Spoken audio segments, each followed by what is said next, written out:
for braving the elements on a pretty wretched day, and also greetings to those joining us in cyberspace. There's maybe a few out there as well. So my name is Brian, and I'm a member of this church. If this is your first Brighton Unitarian service, the attitude you'll find here, as you may have noticed from the signage outside, is that we welcome all who seek spiritual meaning in life and all who believe religion is wider than any one faith.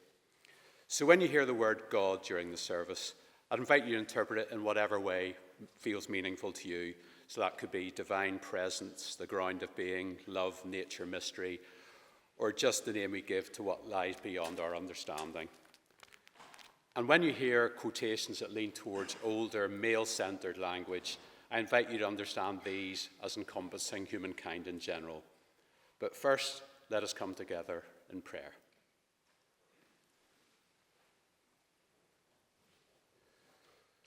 We come into this sacred space from many paths and with diverse needs.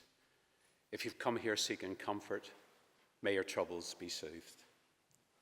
If you've come here looking for answers, may you find new questions. If you've come here seeking purpose, may your vision be awakened. If you've come here hoping to find a new way, may a path open before you. So I think I needed just a little bit of adjustment here, if I could just bring this up a little higher. So the theme of our service today is the divine imagination, inspired by my recent immersion in the life and work of painter, engraver, printmaker, poet, radical, and visionary William Blake. Yes, I have been down a right old Billy Blake rabbit hole in the last month or so. And the main takeaway from this has been how central imagination is to Blake's vision, not as fantasy or escapism, but as something far more vital, a divine gift and true way of being. He put it pretty plainly. The imagination is not a state, it is the human existence itself. So, for Blake, when imagination is awake, the world is no longer something we merely observe, but something we fully participate in as a living whole, rich with presence and meaning. Blake isn't asking us simply to agree with this idea, but to live it.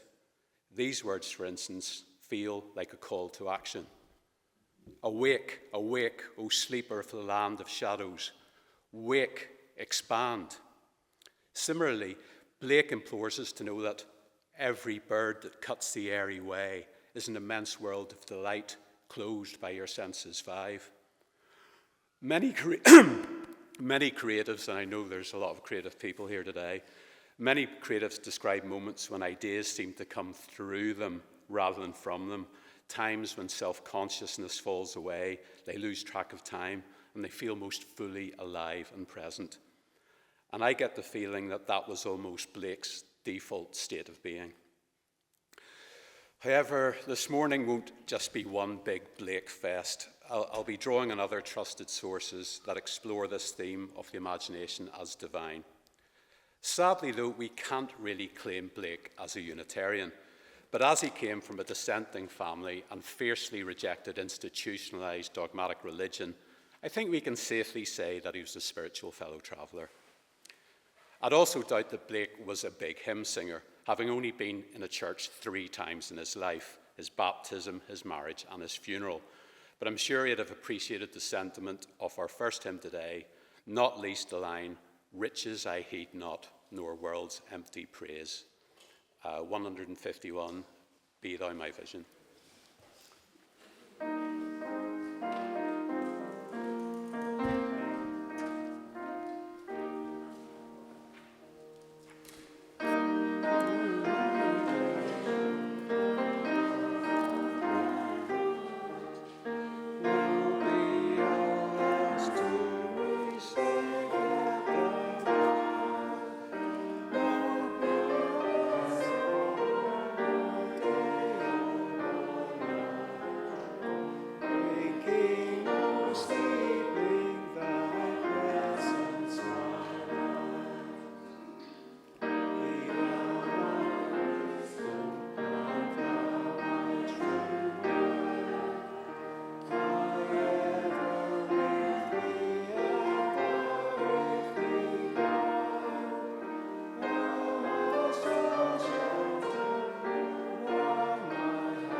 When I first started putting this service together, I found myself wondering whether John O'Donoghue, the late Irish priest, poet and philosopher, who has quite a few fans within this congregation and who is a trusted source of spiritual wisdom for myself and many others, had ever reflected on the idea of the divine imagination. It will come as no surprise that he had, and as it turns out, he was a great admirer of William Blake. I came across this line of O'Donoghue's, which feels like a good place to begin. Imagination, according to Blake, is about the awakening to and recognition of the sacredness of all the difference that there is. Where the imagination is alive, wonder is completely alive. Where the imagination is alive, possibility is awake. From that starting point, I began to gather what else O'Donoghue has to say about the divine imagination, and I'd like to share some of that with you now. He says, "One of the most neglected things in the Western spiritual tradition is the imagination. We've gone majorly for the will of God and for people battering their lives into the shape of what they think the will of God is for them, but they've forgotten completely what the imagination of God might be like. And that's where all the action started. The magic question of theology that always fascinated me is there anything outside God? The answer has to be, there isn't. So if there isn't anything outside of God, then everything has to be inside God. So the actual radical thing is that we're living on divine ground. One of the things that we forget is that our primary image of God is creator. I love that old medieval idea of creatio ex nihilo, the creation of everything out of nothing. So God is the supreme imaginer and the supreme artist.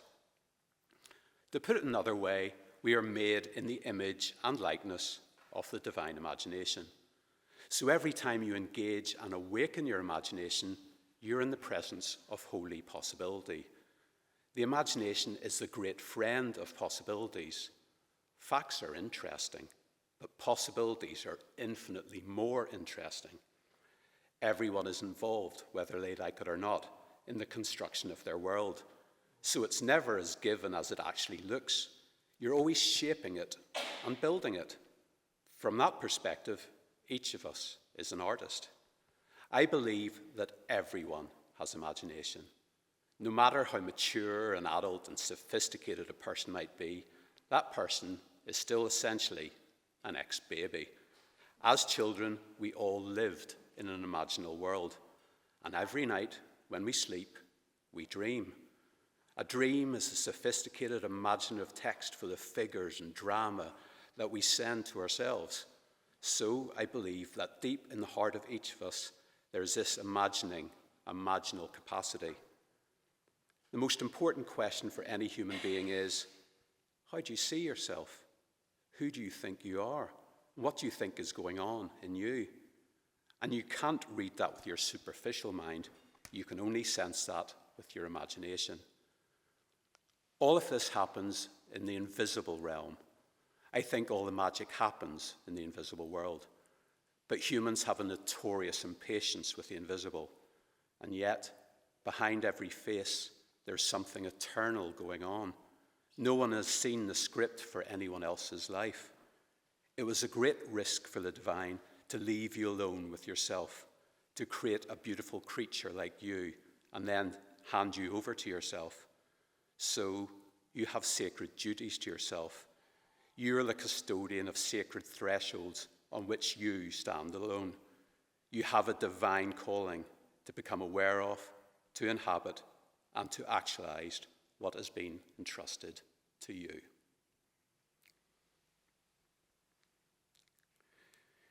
Let us now come to a time of shared stillness, which will be brought to an end by some music from Stuart. I invite you to gently settle into your breathing, to arrive more fully in this moment, and to center yourself. To lead us into stillness, I'd like to share William Blake's short poem, Eternity, words that offer wisdom on how we might best engage with those moments of beauty, connection, or bliss that arrive in our lives. in every cry of every man, in every infant's cry of fear, in every voice. Oh, sorry, I'm so sorry.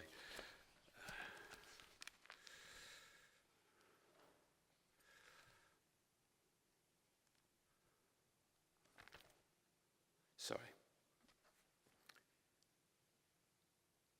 He who binds to himself a joy does the winged life destroy. He who kisses the joy as it flies lives in eternity's sunrise. Let us be still together.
Despite the mishap with the poem, may what we've shared together in stillness sustain us and inspire us in the days to come. So our next reading by the American theologian and writer Kathleen Fisher brings the idea of the divine imagination into the texture of our everyday lives. And it's going to be read for us today by Fanny.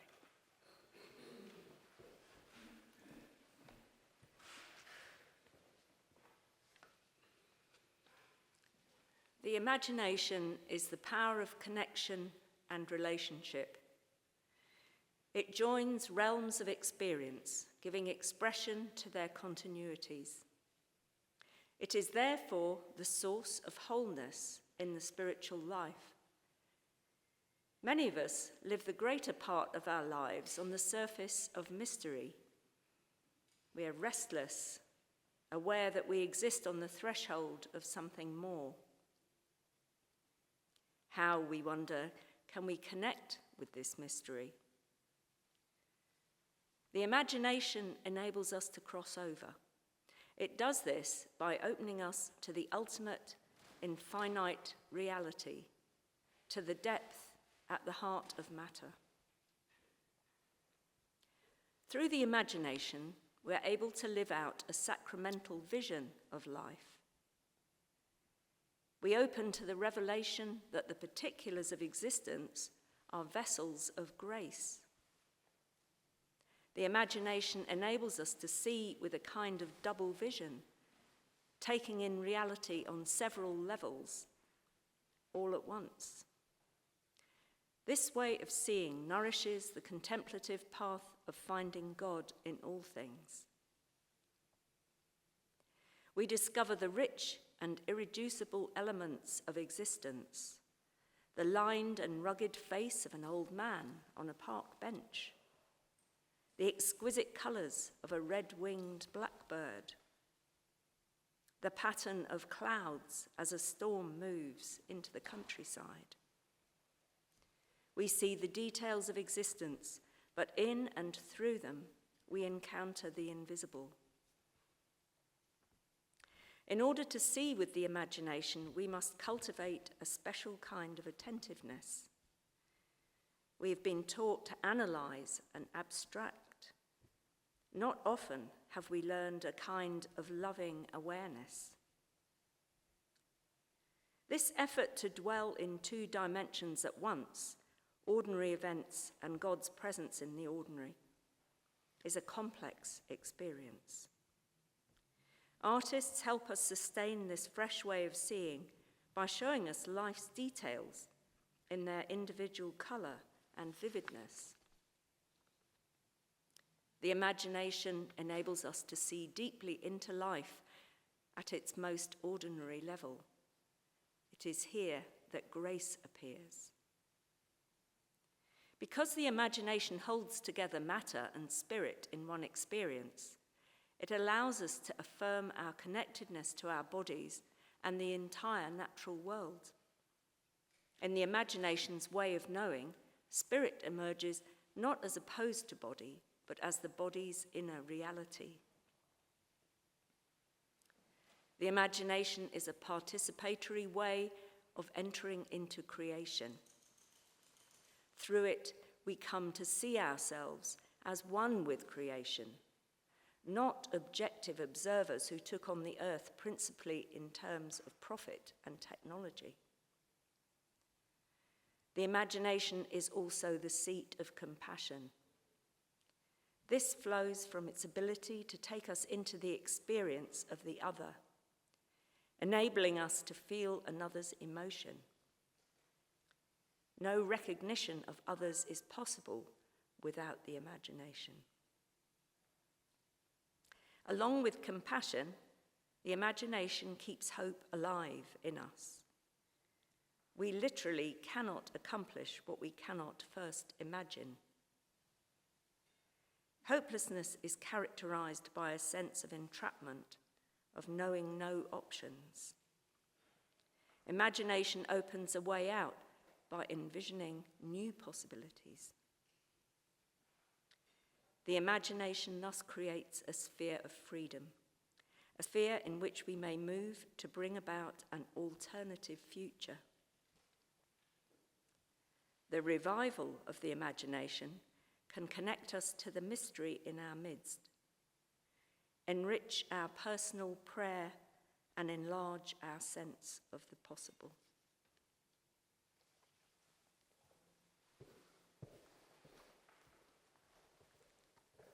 Thank you, Fanny. Our next hymn today is number 76 in your books, Immortal Invisible, which features the very Blakean phrase, Ancient of Days, the title of one of his most celebrated paintings.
To be entirely honest, when I started putting this service together, trying to do justice to a figure such as William Blake, and to authentically convey his wisdom on the theme of the divine imagination, felt very daunting.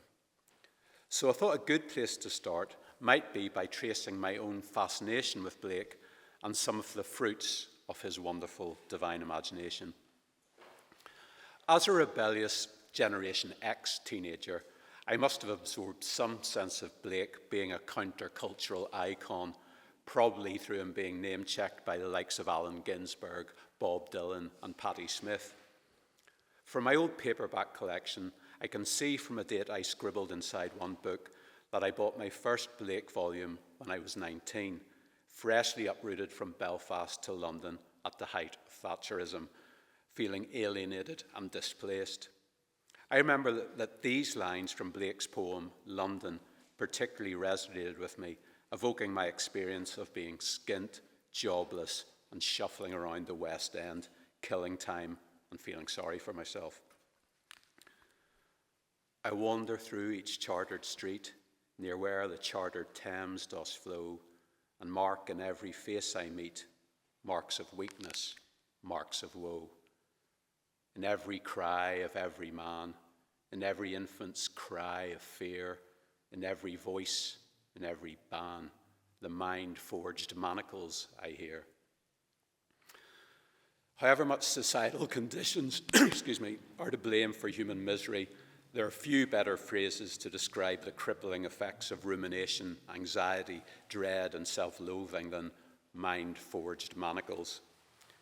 Yet I can see now that my often bitter and miserable experience of living in London later spurred me on to escape to Brighton via blagging my way onto a humanities degree as a mature student, despite only having 3 GCSEs and a brief history of unskilled employment to my name. As Blake would have told me, without contraries is no progression. Attraction and repulsion, reason and energy, love and hate are necessary to human existence. I also have memories of being quite mesmerised by Thomas Phillips' masterful 1807 painting of Blake at the National Portrait Gallery. The longer I gazed at the painting, the more Blake's presence felt tangible, and I started getting a powerful sense of the radiant intensity of his spirituality, the holy fire that blazed inside him. It was an uncanny experience, and it took me a while to snap out of it. But the truth is, I was far more into music, books, and movies than the visual arts, so I wouldn't have had a clue where Blake fitted in terms of style, genre, or artistic tradition. But his visionary paintings would certainly have stirred something in me, a feeling for the mystical and the prophetic, especially at a time when the more spiritually and mystically inclined albums of my fellow countryman Van Morrison were on heavy rotation on my stereo. Balm for the soul of a lonely, homesick exile. Van even set some of Blake's poetry to music, with this excerpt from The Four Zoas gives a powerful sense of how deeply Blake's spirituality is shaped by empathy and compassion. It is an easy thing to triumph in the summer sun and in the vintage and to sing on the wagon loaded with corn. It is an easy thing to talk of patience to the afflicted, to speak the laws of prudence to the houseless wanderer, to listen to the hungry ravens cry in wintry season, when the red blood is filled with wine with the marrow of lambs. It is an easy thing to laugh at wrathful elements, to hear the dog howl at the wintry door, the ox in the slaughterhouse moan, to see a God on every wind and a blessing on every blast, to hear sounds of love in the thunderstorm that destroys our enemy's house, to rejoice in the blight that covers his field and the sickness that cuts off his children, while our olive and vine sing and laugh round our door, and our children bring fruits and flowers. Then the groan and the dollar are quite forgotten, and the slave grinding at the mill, and the captive in chains, and the poor in the prison, and the soldier in the field, when the shattered bone hath laid him groaning amongst a happier dead. It is an easy thing to rejoice in the tents of prosperity. Thus could I sing, and thus rejoice, but it is not so with me. These powerful lines reveal Blake's social conscience, hard wrought through his own experience of loss, poverty, failure, and humiliation.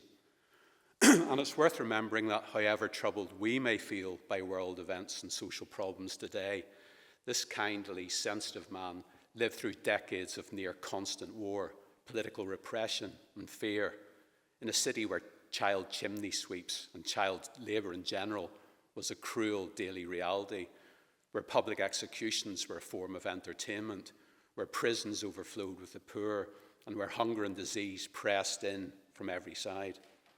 He even witnessed firsthand the Gordon riots of 1780, a violent anti-Catholic uprising which saw hundreds killed and London in chaos for nearly a week. Blake described the atmosphere as one of thunder, smoke, and sullen flame, and howlings and fury and blood. So this wasn't pain and suffering observed at a distance. It was a world he inhabited. But to get to the heart of today's theme, what was Blake's perception of the imagination as being divine?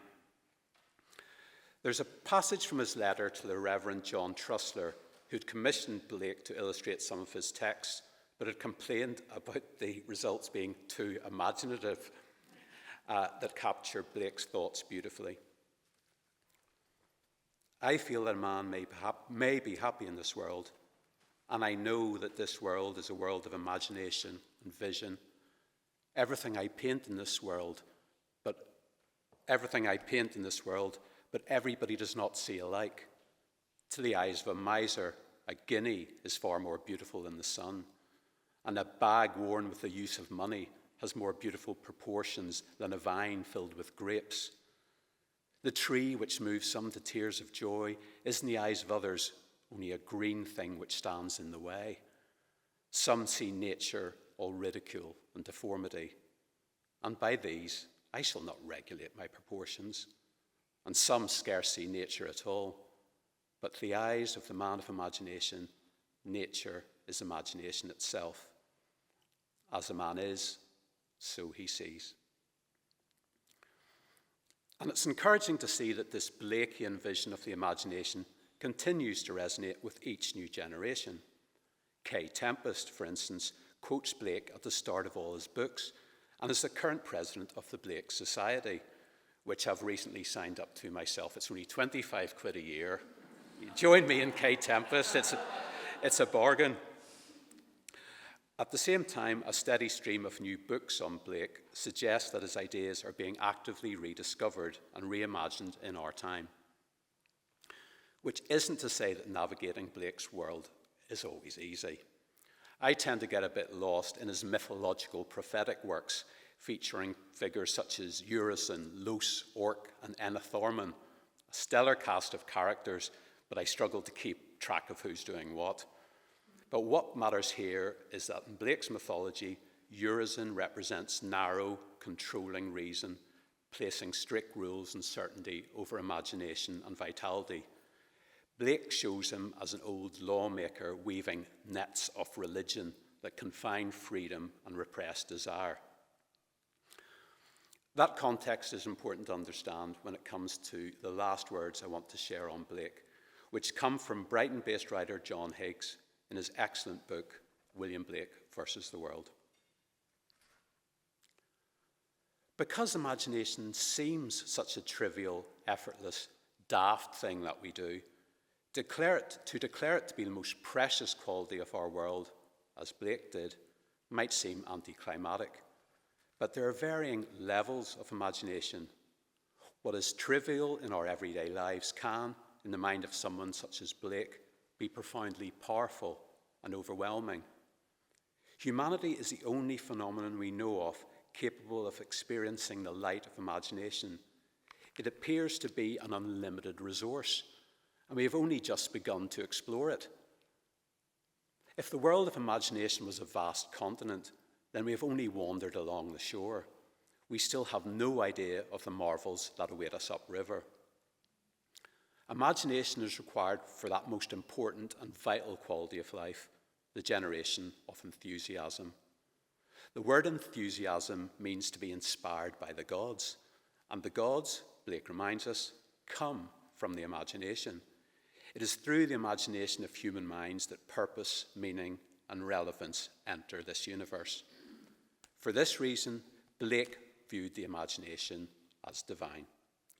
True, some may have hoped for a concept of divinity that grants power and control over the material world, which imagination alone may not be capable of. But even power and control could not exist without imagination. We think of a black hole as powerful and controlling, but in a dead, pointless cosmos, it is meaningless and irrelevant, and as such, a random quirk of the physical world as everything else. It is only the human mind that can add qualities like awe and dread to a black hole. Likewise, there would be no concept of divinity itself without imagination. The Canadian poet and musician Leonard Cohen told us that there is a crack in everything, which is how the light gets in. From a Blakean perspective, imagination is Cohen's crack in Urizen's closed, limited, finite universe, a way in which something new can appear as if by magic.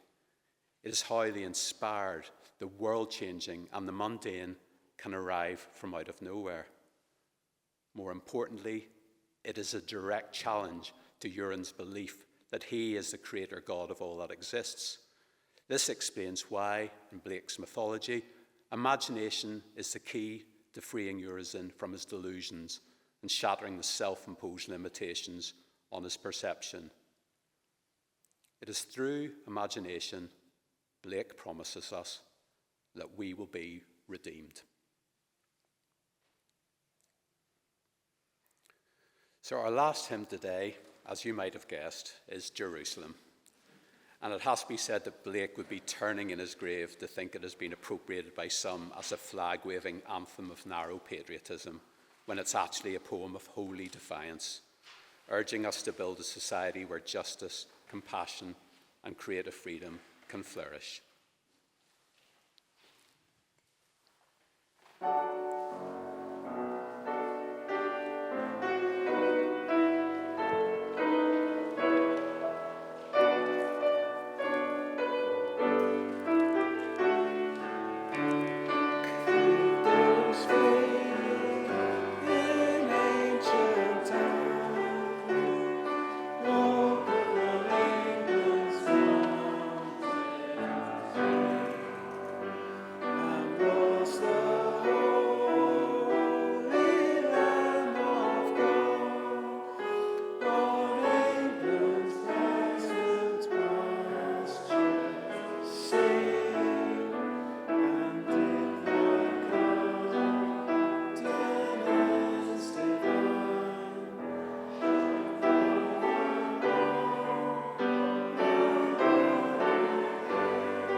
I'd like to end today with a Sufi prayer.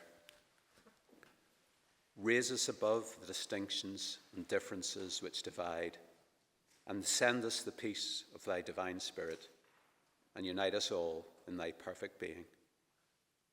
Amen.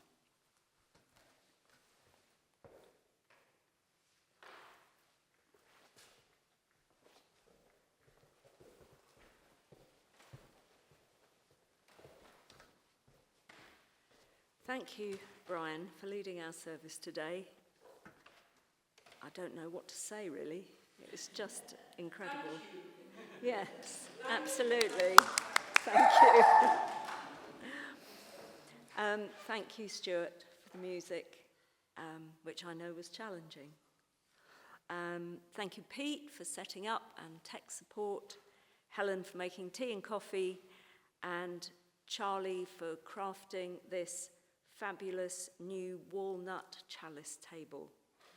It is totally wonderful. Next Sunday at 11, the service will be led by our minister, Jennifer. And after today's service, there should be a rehearsal of the Hale Guest Choir, but I can't see Lucy here, who would be... Is it not happening? No, forget that. On Wednesday, the church will be open from 12:30 till 2 for some gentle piano music played by Pamela and followed by quiet reflection led by Jennifer.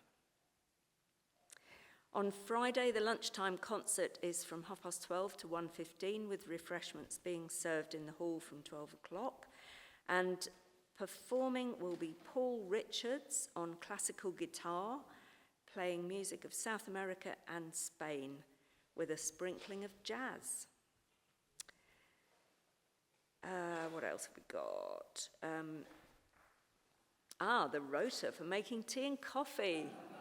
Yes, wonderful. It's on the table if you fancy contributing to the church in terms of making tea and coffee. Practical support is always given, and I can show you how to do it, so don't be frightened.